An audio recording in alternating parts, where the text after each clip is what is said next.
Hello everyone, my name is Sangram Patil. I am an academic coach at Next IAS, and these are my contact details. So if you have any doubt with reference to current affairs or with reference to any other subjects also, be it related to prelims or mains, you can definitely text me or even call me on these two contact details. So today I'll be taking up a few MCQs or few objective questions that are based on the articles that have appeared in the Hindu newspaper on 6th August 2020, that is today. Okay, so the first article was related to, on the very first page we can see an article in which we can see the Prime Minister of India had gone for the Bhumi Pujan at the Bhumi Pujan of Ram Mandir that will be built at Ayodhya. Now this temple is being built at the same place where once the Babri Masjid existed and which was destroyed or which was demolished in 1992. There is a belief, or it has been upheld by the Supreme Court also. This is Ayodhya is the same place where the Lord Rama had taken his birth, and that is why the site was, in this judgment by Supreme Court, site was offered to the Hindus, and there a temple for Lord Ram will be built. Now in this context, a number of times you will be hearing an act of parliament known as the Places of Worship Special Provisions Act. Again I'm repeating, in this context you might be looking at an act known as Places of Worship Special Provisions Act. So here we have to first understand what is this particular act all about. Now we know that in 1992 the Babri Masjid was demolished. Now 1 year prior to this, there was an act of the parliament, or there was an act passed by the parliament known as Places of Worship Act 1991. Now what was this act? This was the time when the act was passed. This was the time when there were large demands or there were large protests with reference to the Babri Masjid and Ram Janmabhoomi disputed site. Now at that time it was a disputed site.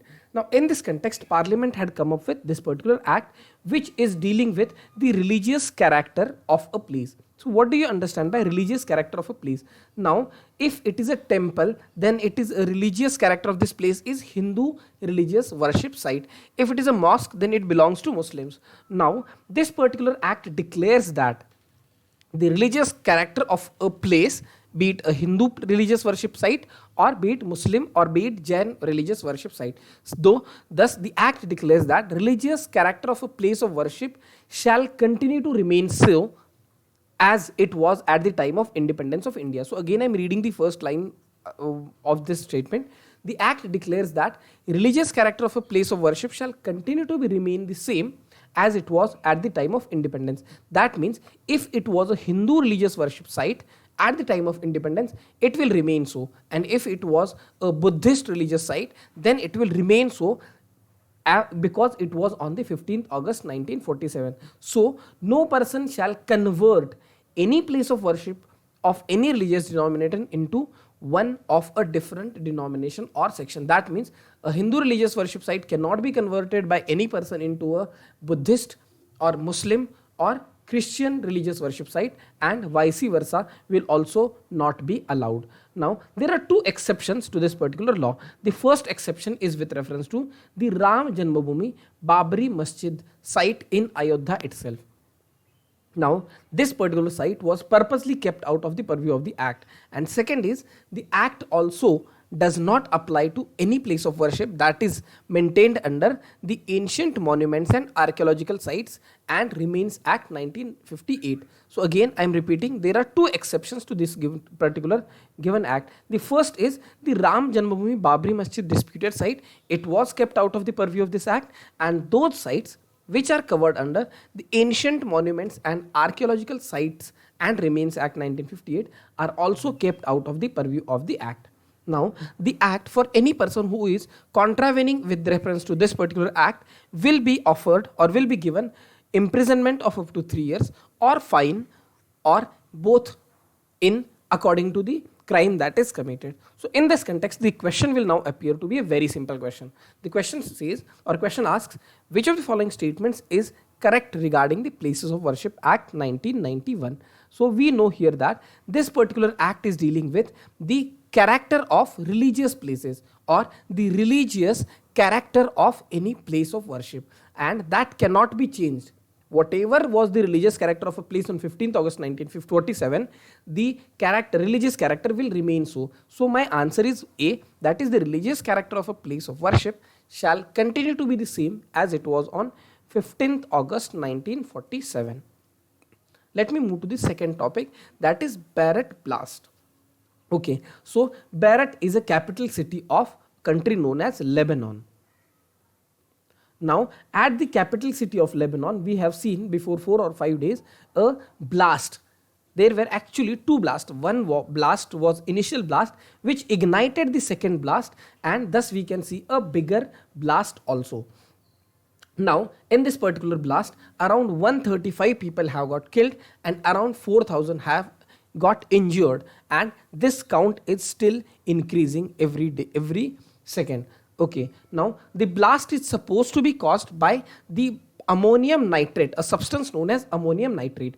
It is said that initial probe suggests that the ammonium nitrate was stored at this particular site and which exploded all of a sudden. Now, as I have told you before, there was first initial blast and there was then second blast. We can see you might have seen the videos also. Now, the initial explosion is supposed to have ignited the second blast. Now, in this context, I have framed two questions with reference to this news item. First question is related to geographical mapping site. What is the geographical mapping site? So we can get a question on the Lebanon, and if you have seen the map of Lebanon, then Lebanon is a Mediterranean Sea country. So you may also get a question with reference to the countries that are surrounding the Mediterranean Sea. Now, such type of geographical questions can also be expected, but along with that, you can also expect a science and technology question on the substance known as ammonium nitrate, which is supposed to have caused this particular explosion. So now let us look at this was a video. I think it is not playing over here, but you can see this video also, in which you can see two blasts. Okay, this is an 8-second video which you can see on YouTube also. Now let me go for the first question, that is the place known as Lebanon. So Lebanon, this is the country known as Lebanon, which is a West Asian country.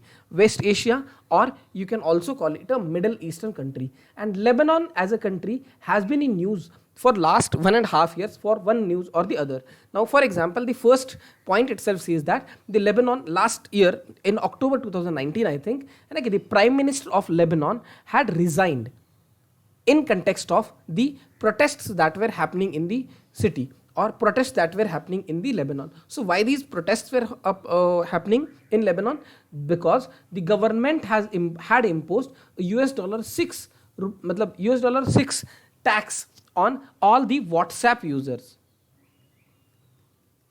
Now the protests began to oppose this particular draconian tax, and in due course of time, the protests also included a number of subjects like corruption, maladministration, etc., etc., etc. And in response, the Prime Minister of Lebanon had to resign. Then Lebanon was also in news because of the forest fires that had taken place in Lebanon. Beyond that, we know because of this Middle Eastern conflicts, a large number of Middle Eastern conflicts are also happening in Lebanon, and because of that, Lebanon has always been in news. Now, from India's point of view, we can also talk about the Hezbollah as a terrorist organization. Now, this is actually a Shia movement that is going on in Lebanon. But United States of America and Israel has declared this particular organization, Hezbollah, as a terrorist organization. It is supposed to also carry out a number of terrorist attacks in Israel, and that is why it was declared as a terrorist organization. Now, with reference to geographical location of the Lebanon as a country. Now, as we can see in the map also, Syria and Israel are the two countries which are bordering Lebanon.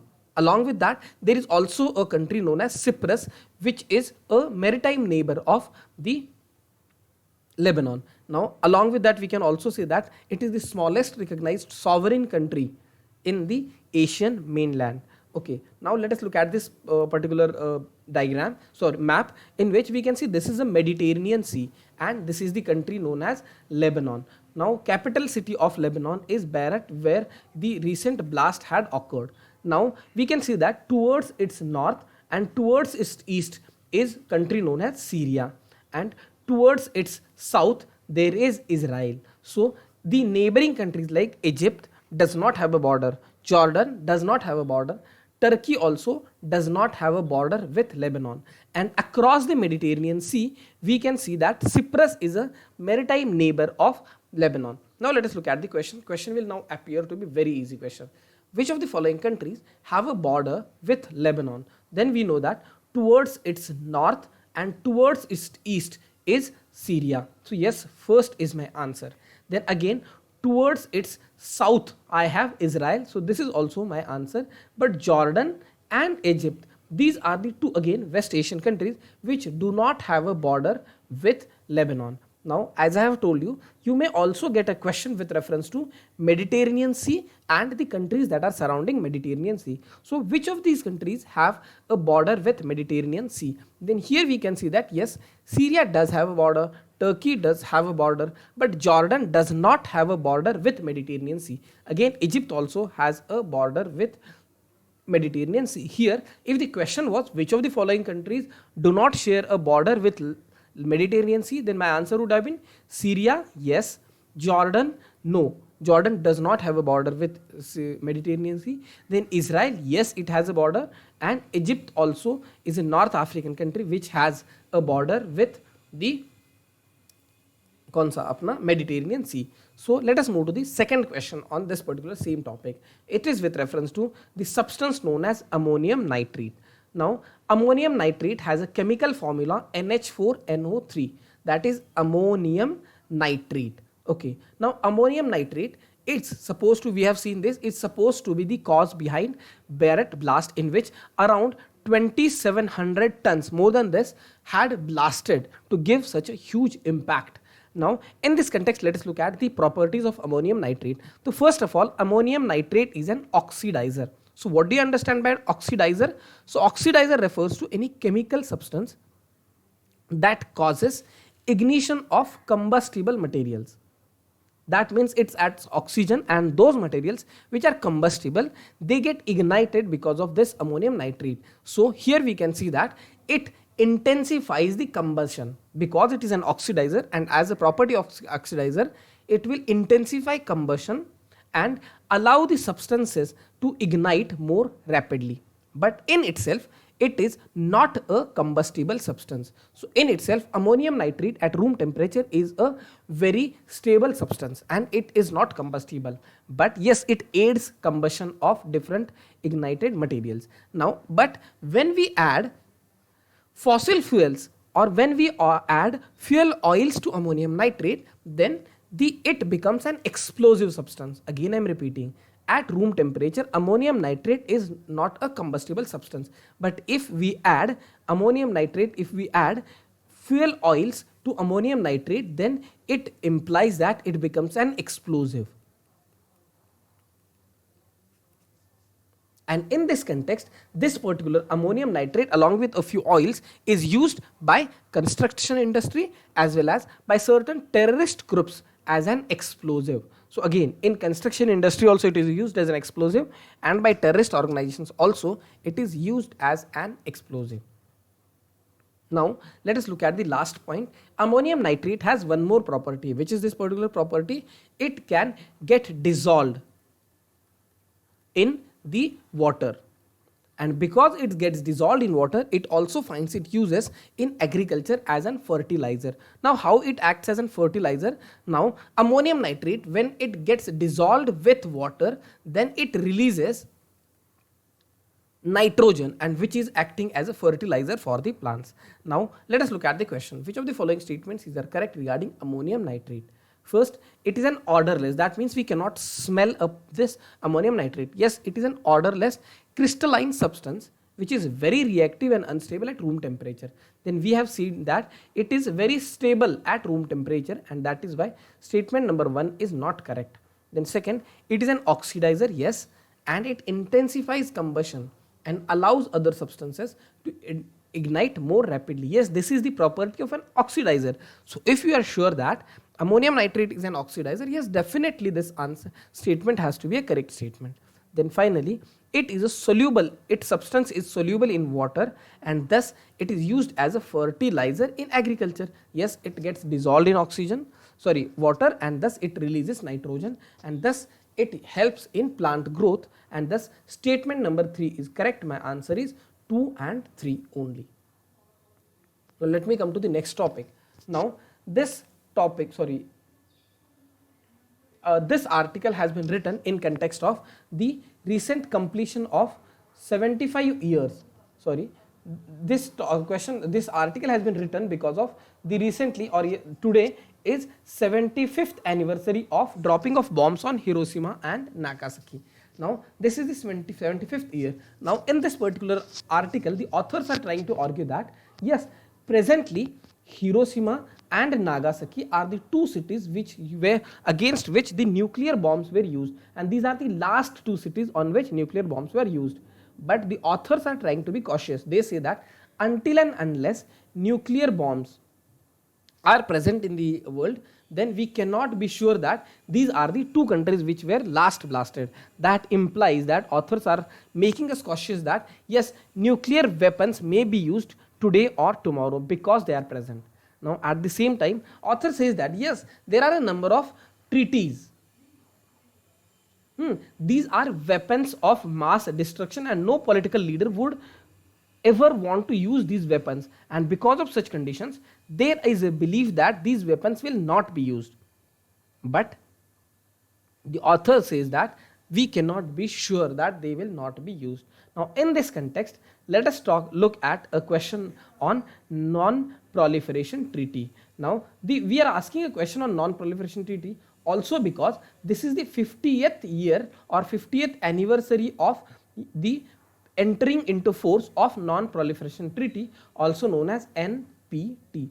Now NPT was opened for signing in 1968 and it came into force in 1970. This implies that this year, that is 2020, is the 50th anniversary of the entry into force of non-proliferation treaty. Now non-proliferation treaty has three important pillars. First is non-proliferation, second is disarmament, and third is peaceful use of nuclear energy. Now let me explain over this particular diagram what are these three pillars. So as we have seen before, the first pillar of NPT is what? Non-proliferation. So first pillar is non-proliferation. So at that time, that means in 1968 when the treaty was opened for signing, there were 5 countries which had nuclear weapons. Now this treaty has declared these 5 countries as the nuclear weapon states.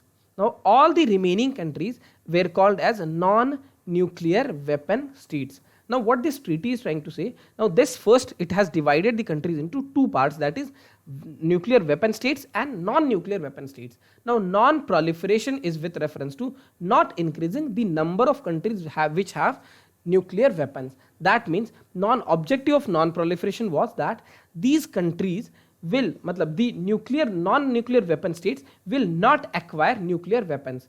Now second pillar was nuclear disarmament. Now what is disarmament? Now this disarmament provision is with reference to the nuclear weapon states.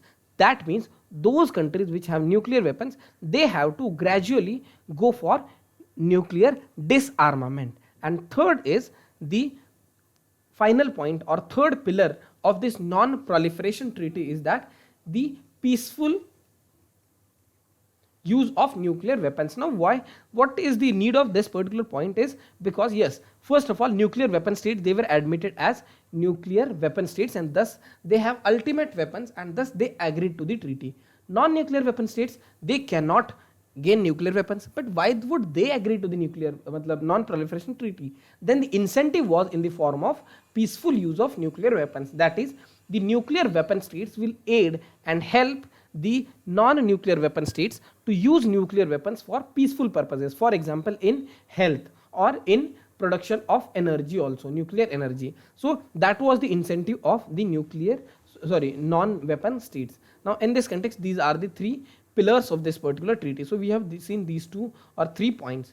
Now Again, I am repeating, what are nuclear weapon states according to the treaty? The nuclear weapon states are those states which acquired nuclear weapons till 1st January 1967, and all the remaining countries are non-nuclear weapon states. So presently, the treaty has around 190 members. Out of these, 5 are nuclear weapon states and 185 are non-nuclear weapon states. That means they do not have nuclear weapons. The 5 nuclear weapon states, that is those states which had nuclear weapons on 1st Jan to 1967, they are China, France, Russia, United Kingdom and United States. Now let me come to the final point related to India, and this point is the treaty has declared that International Atomic Energy Agency, again International Atomic Energy Agency or IAEA, is the implementing agency of non-proliferation treaty. And finally we can say that India is one of the few countries which had, as we can see, 190 countries have signed the treaty, but India is one of the few countries which have neither signed the treaty nor ratified the treaty. Now in total there are 5 major countries which have not signed the treaty at this moment. For example, these countries are: first, India, Pakistan, Israel, North Korea and South Sudan. Now among these, the North Korea is the country which was earlier part of NPT, but it has now came out of the treaty for development of nuclear weapons. Now let us come to the question. First statement: India has signed but not ratified the treaty. No, India has been in opposition to NPT from the beginning, and that is why the India has neither signed nor ratified the treaty. The treaty defines nuclear weapon states as those states which manufactured and detonated the explosive devices prior to 1st Jan 2000. No, it was those states which had acquired nuclear weapons prior to 1st Jan 1967. So second statement is incorrect. The treaty does not impact the right of state parties to develop, produce and use nuclear energy for peaceful purposes. So that is an incentive to non-nuclear weapon states. So only statement 3 is correct. Now this is the last question with reference to environmental impact assessment. So what is an environmental impact assessment and why it was in news? Now there was earlier the environmental impact assessment notification 2006 was in force, but recently government is coming up with a draft environmental impact assessment notification 2020. Now because the government is coming up, last around 4 months back government had opened this draft for public comments. Now there were a number of challenges against this particular EIA, but one of the challenges made in Karnataka was that the draft notification is coming up only in English or in Hindi, and because it is coming up only in Hindi or English, because of that the people were not able to understand it, and thus a petitioner had filed a case in Karnataka High Court that draft notification should also be published in Kannada language, and thus the Karnataka High Court has presently brought a stay order on draft environmental impact assessment notification 2020 till further orders. Now in this context, let us look at what is environmental impact assessment. So it is nothing but a process. Now first, why it was in news? Because recently Ministry of Environment, Forest and Climate Change had proposed a draft EIA notification 2020. Now this notification will be replacing the notification of 2006. Now what is EIA? It is a process of evaluating the likely environmental impacts of a proposed project. For example, proposed development project. Now suppose this is the state of environment today, that is today this is the state of environment which is known as A. Now if I go ahead with the project, then the state of environment, the project is going to have a negative impact on the on the environment, and thus with implementation of the project the environmental condition goes down or declines by this much amount.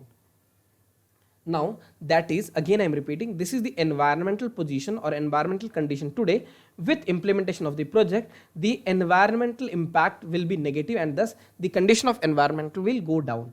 Now environment impact assessment is the process to identify this particular gap and take steps so that this gap is minimized. Now, without EIA, the environment will be at this position, but with implementation of environmental impact assessment, we can at least save this much part of the environment. So, this corrective measures are taken as a result of environmental impact assessment. Now, as I have said before, in 2006 also, and in 2020 also, the central government is coming up with EIA notification. But which act of the government gives power to the central government to come up with such notifications? Then it is the Environmental Protection Act, which gives powers to the central government to come up with such an notification.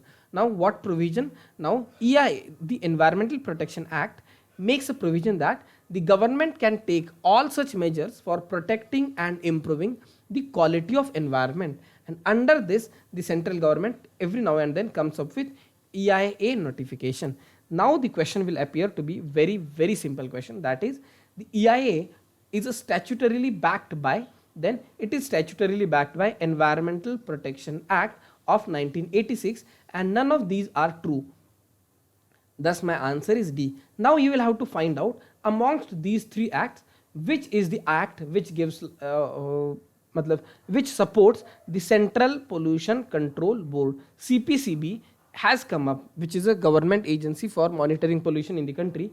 It is backed statutorily by which of these three acts? So that is your question. You can find out the answer to this question. Now last slide, let us look at, in the last slide, let us look at what are the key challenges or key issues in the draft 2020 notification of 2020.